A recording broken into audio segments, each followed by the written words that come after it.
ఏపీలో విద్యార్థుల భవిష్యత్తును మద్యం చిత్తు చేస్తోంది. పట్టణాలు, గ్రామాలు, పల్లెల నుంచి ఇప్పుడు ప్రభుత్వ హాస్టళ్లకు మద్యం సంస్కృతి పాకింది. మద్యం మత్తులో హాస్టల్లో వంట చేసే మహిళపై విద్యార్థులు దాడి చేశారు. ఈ ఘటన కృష్ణా జిల్లా గొల్లనపల్లి జెడ్పీ హైస్కూల్లో బాలుర హాస్టల్లో జరిగింది. హాస్టల్లో మందు పార్టీ చేసుకున్న విద్యార్థులను వంట మనిషి హెచ్చరించింది.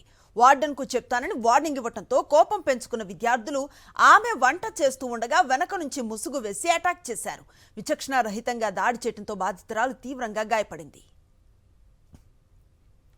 పూర్తి సమాచారం అందిస్తారు మా కరెస్పాండెంట్ అశోక్. ప్రస్తుతం ఆ బాధితురాలి పరిస్థితి ఎట్లా ఉంది, ఎలా చూడొచ్చు అసలు ఈ ఘటనని? ప్రస్తుతం ఏదైతే విద్యార్థుల చేతిలో గాయపడిన వంట మనిషి అయితే కాకిమ్మ ప్రస్తుతం చికిత్స పొందుతున్న పరిస్థితి కనపడుతుంది. అసలు ఈ ఘటన చూస్తే కనుక కృష్ణా జిల్లా గన్నవరం మండలంలోనే గొల్లనవల్లి బాలుర హై స్కూల్ కి సంబంధించిన హాస్టల్లో జరిగింది.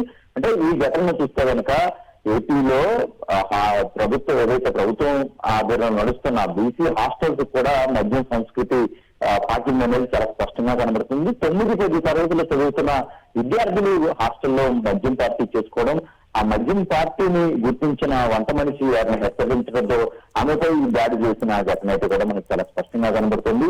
మేము అద్భుతంగా బీసీ హాస్టల్స్ ని పరిరక్షిస్తున్నామని ప్రభుత్వం చెప్తుంది కానీ ఈ తరహాలో నేరుగా విద్యార్థులకే మద్యం అందుతుంది హాస్టల్స్ లో.